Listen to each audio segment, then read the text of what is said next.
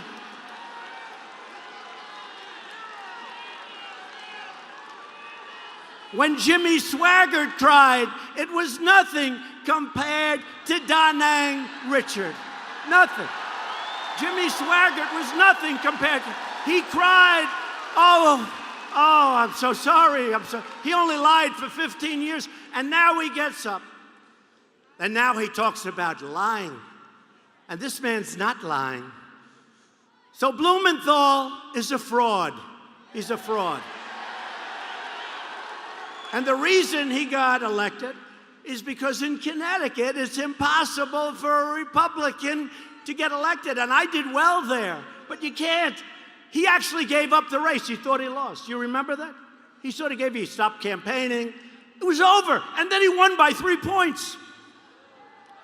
And we have him in the Senate. And now he's this great honorable guy. Because you know why? The fake news doesn't ever want to put that stuff on. They don't want to talk about it. They don't ever want to put it on. They're a bunch of fakers. And then you have Cory Booker, right? Cory Booker. Here's a guy who destroyed, practically by himself, the city of Newark, New Jersey. He was such a bad mayor. And see what he wrote himself about women. Check it out, folks. Check it out. Then he talks, how dare you treat a woman like that? Take a look at what this guy wrote. And I know about every one of them. I could go on and on. How about Feinstein? How about her? We need more time for the FBI. The FBI has to do a more thorough search. We had another woman just reported by a sleazebag lawyer named Aviate. Sleazebag. Sleazebag. We have, well, it turned out even NBC, who's as bad as they get, even NBC couldn't shield her with that interview. Did you see that interview? This woman had no clue what was going on. No clue. And yet she made the most horrible charges against a #1 in his class at Yale, perfect human being, great father, great husband. This is a great person. And people are saying, well, maybe it's true. And because of the fact that maybe it's true, he should not become a United States Supreme Court Justice. How horrible is this? How horrible is this? So this is an important time for our country. This is a time when your father, when your husband, when your brother, when your son could do great. Mom, I did great in school. I've worked so hard. Mom, I'm so pleased to tell you I just got a fantastic job with IBM. I just got a fantastic job with General Motors. I'm so proud. Mom, a terrible thing just happened. A person who I've never met said that I did things that were horrible, and they're firing me from my job, Mom. I don't know what to do. Mom, what do I do? What do I do, Mom? What do I do, Mom? It's a damn sad situation, okay? And we better start as a country getting smart and getting tough and not letting that stuff right back there, all those cameras, tell us how to live our lives. Because they are really dishonest people. Not all of them, but damn well most of them, that I can tell you. Fake news. So that's something to think about, right? That's something to think of your son, think of your husband. I've had many false accusations. I've had so many. And when I say it didn't happen, nobody believes me. But it's me. It's my job description. Mr. Trump, it's okay. You can say whatever you want. They can say whatever they want about me. It's fine. Because we have the worst libel laws anywhere in the world. They can say anything they want, and we can't sue them. Because if you're famous, you can't sue. Figure that one out. But to take people that are just outstanding, have had great lives, and that life doesn't mean a thing. And you notice with the judge, they don't talk about his last 35 years. They don't talk about what, everybody knows him. He's a very well-known, the most highly respected person. Until the last couple of weeks, because they're destroying him and they're destroying his reputation, and we can't let that happen. We can't. Can't let it happen. And I don't even know him, folks. I don't even know him. I met him for the first time a few weeks ago. I don't even know him. So it's not like, oh, gee, I want to protect my friend. I want to do what's right for this country. This is a very important time in our country. Okay? Very important thing. Very important time in our country. The Democrat Party has become too extreme. This is an example of it. And too dangerous to be trusted with power. That is why you must vote Republican on Election Day, and you have to go out and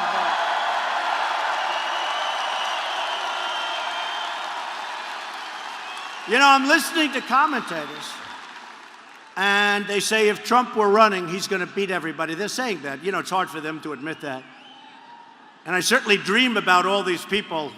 Biden, the guy never had more than 1% in a poll when he was running for president, and then Obama took him off the trash heap, right? Biden, I hear Biden wants to take me to the back of a barn. He would be in big trouble, I will tell you. Remember he said that? I'd like to take him.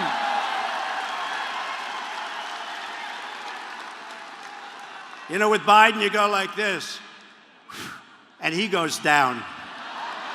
Biden. And the other ones. But they say that Donald Trump isn't running. So will the people go out and vote in 3 weeks? You got to go out and vote. And they say, but Donald Trump doesn't like Congress. I really do. I like a lot of the people in Congress. Some I'm disappointed in. But for the most part, and I have to tell you something, we have the right ideas. We're making our country great again. We're doing the right thing. We need more Republican votes. They say we have a majority. We barely have. If somebody has a cold and stays home, we don't have a majority. That's how bad it is. Republicans have to go out and vote. And they say if I was on the ticket, everybody would go, it would be a landslide. Even the fakers back there, they say that. And I'm not on the ticket, but I am on the ticket. Because this is also a referendum about me and the disgusting gridlock that they'll put this country through. Think of it. We have the greatest economy in history.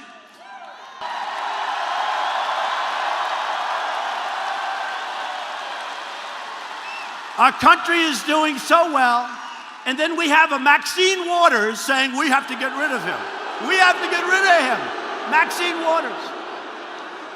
And Nancy Pelosi, she's another beauty. Get out and vote. I want you to vote. Pretend I'm on the ballot.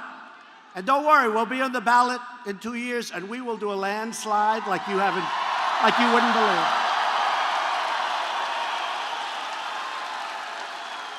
A couple of the reporters I see back there, they said, "Oh, Trump is running."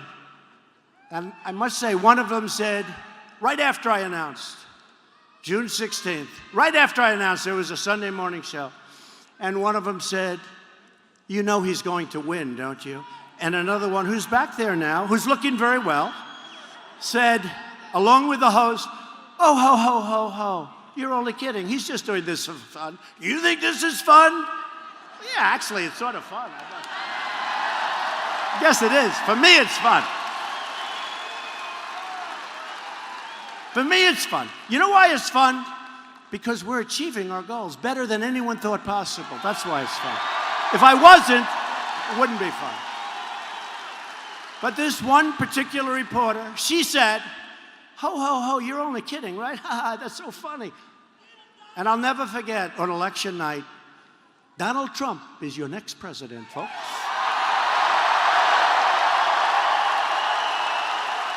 And it's driving them crazy. So we're thrilled to be here tonight, and I am having a lot of fun. But it is true, I'm having fun because nobody ever would have believed in a million years that we would have accomplished what we've accomplished. Nobody has accomplished more in 2 years. You take a look at the first 2 years of any nobody has even come close to accomplishing what we've accomplished. And I'm doing it for you, and we're doing it together because this is a whole thing that has never happened in our country before. You know, it's interesting. When we first started, there were a lot of people always showing up. And by the way, you think this is a big crowd in here. This place is packed, right? Right to them. And if there was one empty seat, they would say, as the Washington Post did say, the Washington Post came, you saw that, right? Came to an arena someplace 4 hours early, and they hadn't started letting the people in yet. And he put a picture of an empty arena. There were tens of thousands of people outside waiting to come in. The Washington Post put a picture of an empty arena, and they put a caption to the effect, "Mr. President, not a very good crowd, is it?" And you know what happened? And they had a picture up of an empty arena like I didn't even land for 4.5 hours later. And when I landed, that place was just like this. It was packed with thousands of people outside. Now, did they fire that reporter? No. Did they fire that reporter? No. Right? Isn't it incredible? Isn't it sad? And look what happened to Roseanne. Did they fire Roseanne? Yes. No, but think of it. Puts a picture of an empty, like it had 5%. People were just starting to trickle in. And said, "Not a very good crowd, Mr. President." There was no games. You know what happened that night? People that were sitting on stairwells, people that couldn't get a seat, people that were here only because the fire marshals were so incredible, that shouldn't have even been allowed to come in, with thousands outside. They said, "This is a fraud by the Washington Post." I was there. There were no empty seats. We set a record that evening for crowd attendance because we don't need much of a stage. Basketball, they need a big, you're filled up with people like it is tonight. And we barely got an apology. And he admitted he was wrong. You know where he did it? On his little Twitter account. And that kind of dishonesty happens all the time. Happened at the inauguration. It happened at the inauguration. It happens all the time. These are very, very dishonest people. Finally, I want to introduce the person we are all here tonight to support, a true Mississippi patriot, Senator Cindy Hyde-Smith. Come on up. Cindy, come up.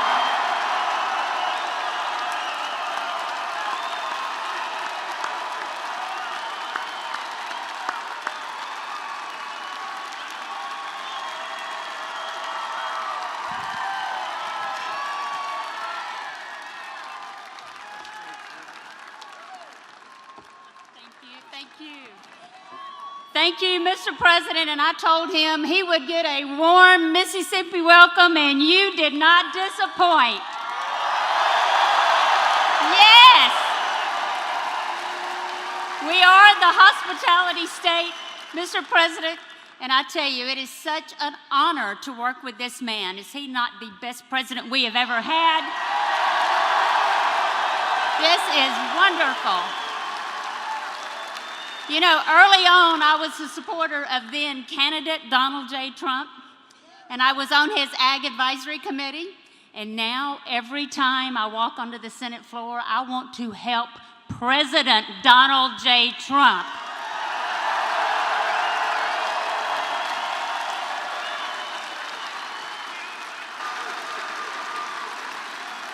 We've got a lot of work to do in Washington, D.C. This man is leading the charge. We're going to get back on Air Force One, and we're going back to Washington because you know what? We've got a Supreme Court justice to get confirmed.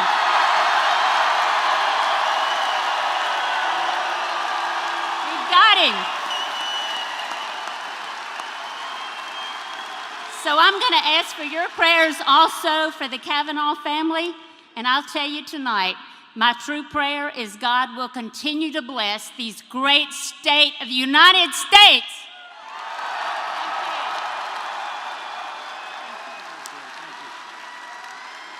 Thank you, Cindy.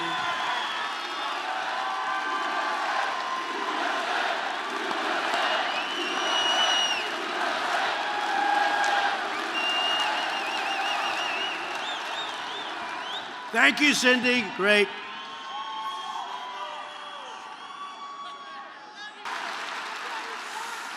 And a vote for Cindy is a vote for me and Make America Great Again. Right?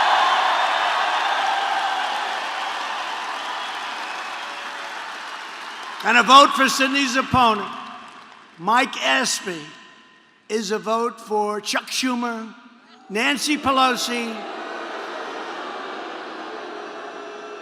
and the legendary low IQ person, Maxine Waters. That's why Schumer's PAC is funding Mike Espy with a lot of money. Your vote in this election will decide which party controls the United States Senate. It's very important, very important. And that's a great woman. That's a great woman. Gotten to know her very well over the last number of months. If Democrats get control, in a short period of time, of course, I'll be doing lots of vetoes, just so don't worry too much. We won't let that happen. If Democrats get 51 seats, the key Senate committees will be run by the far left. Bernie Sanders, crazy Bernie. It's amazing that he wasn't more angry that the election got stolen from him, right? I don't get it. You know, he's always like complaining, he's jumping around, the hair's going crazy. The hair's going crazy, he's jumping and like a lunatic. But he never complained about the fact that crooked Hillary cheated him out of the election. It's amazing. It's amazing.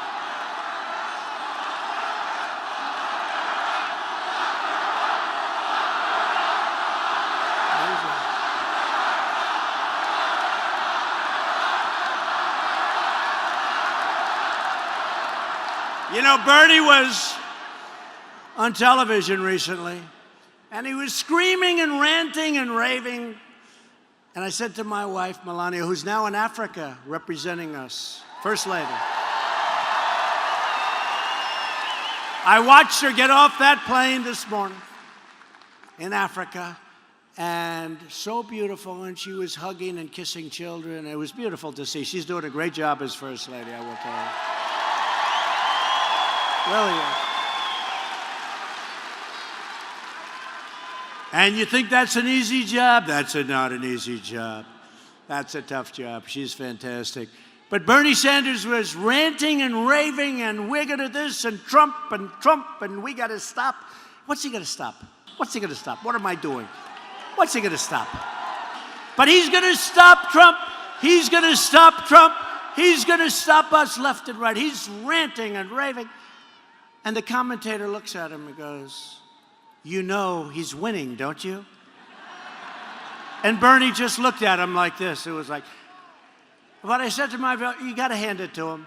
You know, he's out there. He's doing his thing, whether you like it or not. He's out there doing his thing, and you got to hand it to him. But a guy like Bernie would be in charge of the Budget Committee. Patrick Leahy will be in charge of the Appropriations Committee. Bob Menendez, you don't know about him, will be in charge. I'll leave him alone because we can't cover too many of these characters, right? But I'm going to leave him alone. Will be in charge of Foreign Affairs. And the great Dianne Feinstein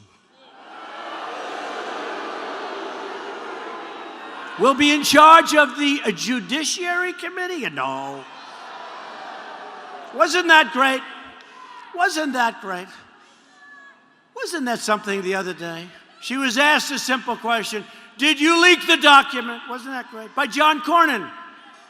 He goes, you leaked the document. No. What? No. Remember? No. Oh, no, I didn't. No, I don't think I, well, wait. Did we leak the document? No. How about the aid? No, you idiot, no. No, we didn't leak the document. We didn't leak the document. No, we didn't. That was the worst body language that I've ever seen. Ah, what a group. What a group. Holier than thou, aren't they? Holier than thou. You know the expression, right? What a group. Also at stake in this election is Medicare. Democrats in Washington want to raid Medicare to pay for their agenda. They're going to destroy it. Republicans want to protect Medicare for our great seniors who earned it and paid for it. Right? Right? And we will always protect Americans with pre-existing location. Well, you have to do that. Pre-existing conditions. We have to take care of pre-existing conditions because it's just the way life is, folks. We have to do that. And the Democrats are talking about it, and they can't do it because they have no plan. So just put it down. And some Republicans say, is that a Republican thing? Whether it is or not, and to me it is, and it always will be. Pre-existing conditions will always be taken care of by us. Have to do it. We have to do it. We have to do it. And we want to do it. I want to do it. We're all going to do it. We're doing well. So we're going to take care of pre-existing conditions. People that have a problem are going to be helped by the Republican Party. If you want to have a country that is a great, great country, then you need to go out and you need to vote Republican. You have to do it. And everybody. This election in November, it's also about prosperity. All of that we've done with the jobs and the salaries and the wages that are rising for the first time in 21 years. They're going to take it away from you so fast. Since the election, we have created over 4 million new jobs, unheard of, unheard of, unheard of, and lifted almost 4 million Americans off of food stamps. That's a big thing. We've added nearly 600,000 new manufacturing jobs. You remember when the previous administration said, oh, you can't do manufacturing? I said, really? Who's going to build things? They said you won't add any. They said you needed a magic wand. Remember? Magic wand. We don't have a magic wand. We've got good policy. We've got good leadership. We have a lot of good leaders in our party. And you've heard this many times over the last 3 weeks. African American unemployment has reached its lowest rate ever recorded. Ever. Ever. Remember, what do you have to lose? What do you have to lose, right? What do you have to lose, I said. And people said, oh, that's not nice. But I said, wait, they have the worst crime rate. They have the worst schools. They have the worst home ownership percentages. I went through a list of 10 different things. And I looked up, and they've always voted for Democrats, the African Americans, in 95% more. And I looked up and I said, what the hell do you have to lose, remember? And now, not only do they have the lowest unemployment rate in history, but African American poverty has reached its lowest rate also ever recorded. It's a great thing, right? So, and we've just started. We've just started. Remember, same true for Hispanic Americans. The lowest unemployment rate ever recorded. Same for Asian Americans. Lowest unemployment rate ever recorded. Women, lowest unemployment rate in 65 years.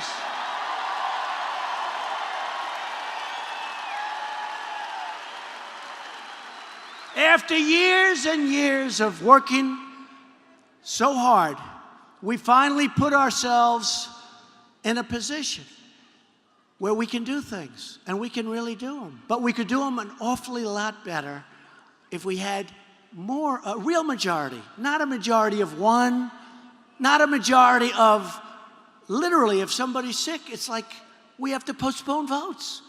We need a real majority, and we're going to do everything that you've been looking for a long time. And they said, I love you too. You're not my type, but I love you.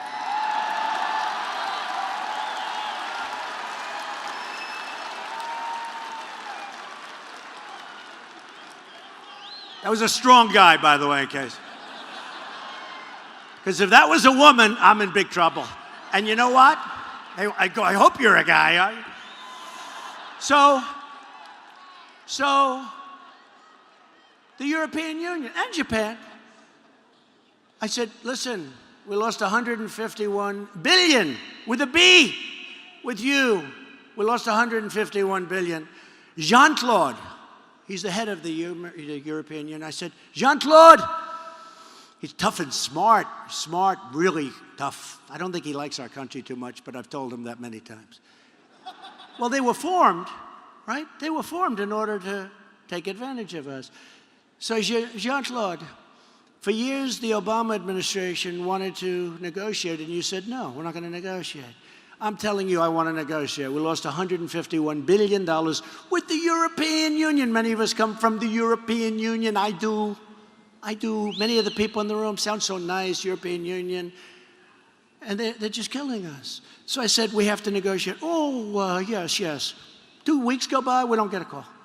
I call him up again and say, Jean-Claude, we got to negotiate. Oh, yes. Oh, yes. Beautiful accent. I wish I had his accent. I would have been president 15 years ago if I had his accent.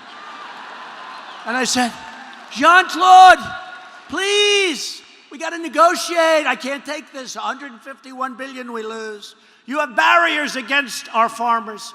We can't sell farm products. You have barriers against our cars.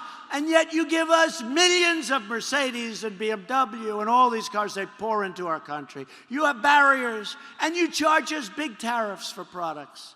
And you make it impossible for us to give you, but you sell us so much. Jean-Claude, we have to negotiate. And he said, oh, yes. 2 weeks go by. No negotiation. I say, Jean-Claude, you don't have to negotiate anymore, Jean-Claude. I am going to put a 25% tariff on Mercedes-Benz, BMW, and every car you send in to the United States. We're putting a 25% tariff or tax on every car, millions and millions of cars that you send into the United States. He said, no, don't, please, I will be there tomorrow morning. This was an evening. I get to my office, he's there. I said, where did you come from, New York? No. I came from Europe. I said, let me know the name of that plane. That is the fastest plane. And now they're dying to make a deal. You saw what's been going on with these deals. China. They're draining us. They're taking our money. They're rebuilding themselves. They're building a jet a day. They're building many, many bridges the size and bigger than like the George Washington Bridge. What are we doing? We're helping them. We've rebuilt China. They've taken so much money. I like President Xi, the head of China. But I said, we can't do this anymore. So now we put $50 billion of tariffs on. And they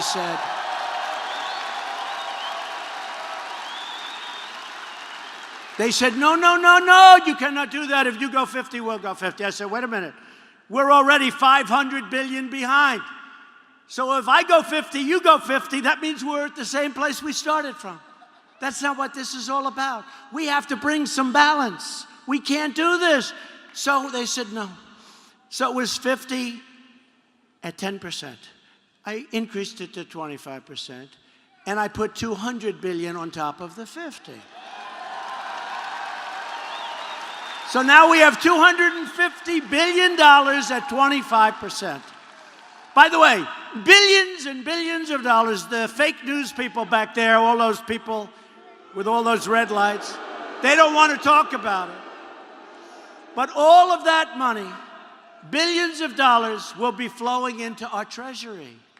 Many of the products that we're buying over there will be made in the United States because they don't want to pay the tax, and there's no tax.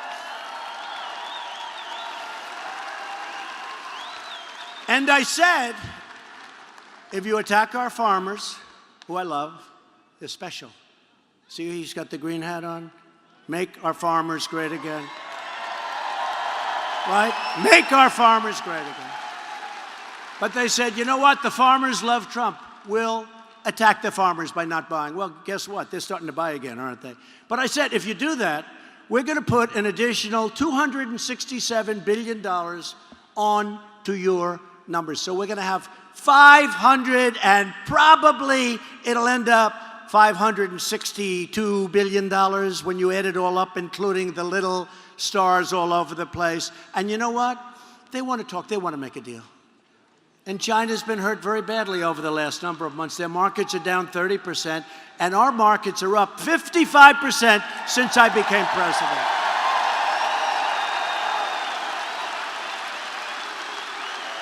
And I hope we can make a deal with China, but honestly, who knows? But we're very happy where we are. Very, very happy. And I want to thank the farmers, because, you know, I watch the farmers. And they say, and don't forget, the farmers have been going down like this for 20 years, long before I got here. We're going to bring those green caps. You're going to be so proud of me, okay? You're going to be so proud. They want to talk, and at some point they're talking. But I told them just recently, you're not ready to talk yet. You're not ready. In all fairness, they've been making so much money, it's hard for them to say they're making $500 billion a year because we had, let's be nice, we had presidents that it wasn't their thing. But it is my thing. Do you know how wealthy our country would be if they didn't have these really stupid deals all over the place? So many of them. And how about our military deals where we protect rich nations and we don't get reimbursed? How about that stuff? That's changing too, folks. We protect Saudi Arabia. Would you say they're rich? And I love the king, King Solomon, but I said, King, we're protecting you. You might not be there for 2 weeks without us. You have to pay for your military. You have to pay.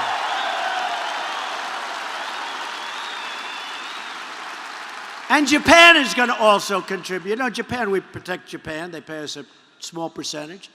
We protect South Korea. They pay us. And by the way, we're doing great on North Korea, but South Korea, they got to reimburse us. They got to reimburse us. Republicans passed, and I signed the biggest package of tax cuts and reform in the history of our country. We have cut a record number of regulations. Now, we got no Democrat support for any of this. This is what's driving our economy, those two things. We have approved a record number of affordable, generic drugs. Watch what's going to happen to drug prices. And to help critically ill patients get access to life-saving treatments, we passed what's called right to try. A person's terminally ill. They're going to die. And before me, if we had a drug that was really looking good or promising, we wouldn't give them because we didn't want to hurt the person. They're going to die. And it is actually much more complicated than that. They've been trying to pass this for 45 years. Well, 2 months ago, I signed Right to Try. I would watch wealthy people travel all over the world trying to find a cure. And poor people just went home. They had no hope. Now they have the right to try. If we have a drug that looks good, but it's 2 years or 3 years or 4 years out, and by the way, we brought that number from 15 years, we think it's going to be down to 4, and in some cases 3, way down. Scott is doing a great job. Scott, get that number down, Scott. And now we have that, I love that, Right to Try, such a great name. Right to Try. You have hope. We also passed Veterans' Choice. 44 years they tried to do it. Giving our veterans the right to see a private doctor if they've got to wait online for weeks and weeks and weeks. 44 years. And we passed the landmark VA Accountability Act. That's people that work in the VA that treat our veterans badly, and we couldn't do a thing about it. And now we can fire them so fast. We see you. I just signed legislation. And you think that was easy, getting that through the unions and civil service? That was a 48-year job. And your 2 senators helped me a lot, I will tell you. They helped me a lot. Thank you, Cindy. Thank you, Roger. And your congressman, by the way, helped me a lot. In particular, your congressman, North Korea. But when I came in there, too, they were going to go to war with North Korea. President Obama said it was his biggest problem. We sat before I took office. What's your biggest problem? The biggest problem is North Korea. We're going to go to war with North Korea. We're doing very well now with North Korea. You don't feel that way anymore, right? You don't feel that way anymore. And the fake news comes out and says, he's giving so much. I haven't given anything. We got our hostages back, right?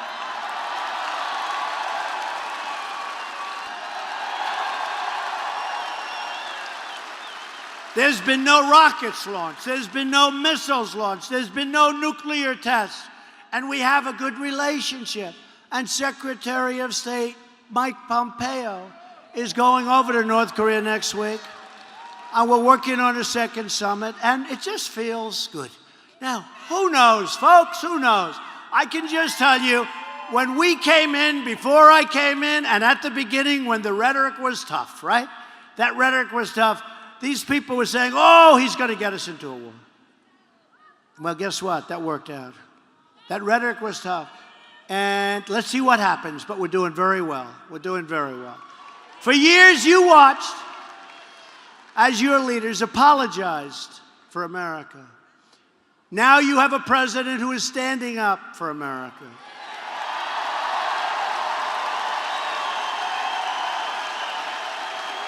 We are standing up for your values. We are standing up for Mississippi. We are standing proudly. We are standing up for your national anthem.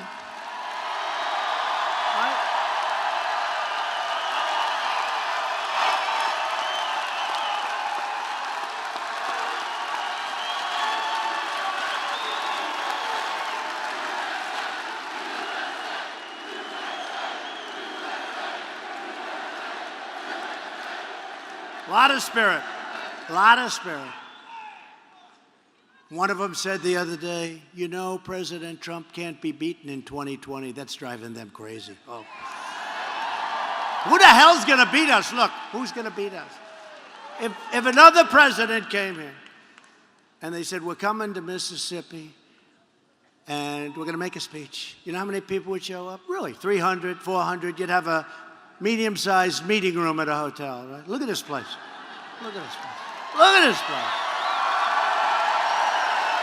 We're lifting millions of our citizens from welfare to work, from dependence to independence, and from poverty to prosperity. That's what's happening.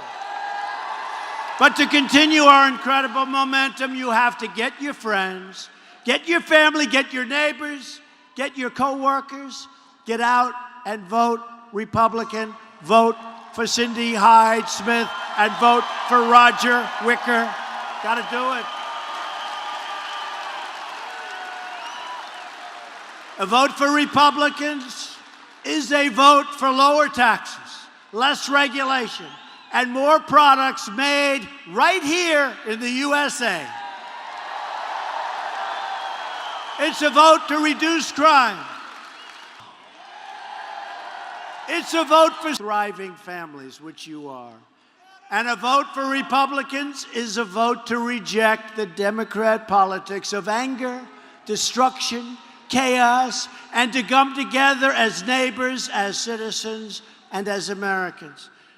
To everyone in this room tonight, to every citizen watching all across our land, this is your time to choose. Very important time when you look at what's happening to Judge Kavanaugh. This is a very important time. It's time to choose whether we turn backward to the failure and frustrations of the past, or whether we continue forward into the unlimited promise of our future. It's not up to the media or the pundits to decide your fate. It's up to you. The future is in your hands, as it was in 2016. That was a beautiful time. There has never been an election like this in our country's history. You have the power, just as you did in 2016. With your vote to save America from decay, it's up to you on November 6th to choose a future of patriotism, prosperity, and pride. Loyal citizens like you help build this country, and together we are taking back our country, returning power to everyday Americans. We stand on the shoulder of the giants of American history, the greatest, the toughest, the most courageous men and women ever to walk the face of the earth, right? We are going to work, we are going to fight, and we are going to win, win, win. We will not bend, we will not break, we will never give in, we will never give up, we will never back down, we will never surrender, and we will always fight on to victory.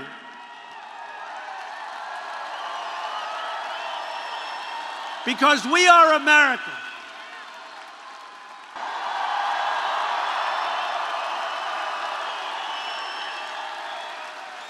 We are one people, one family, and one glorious nation under God.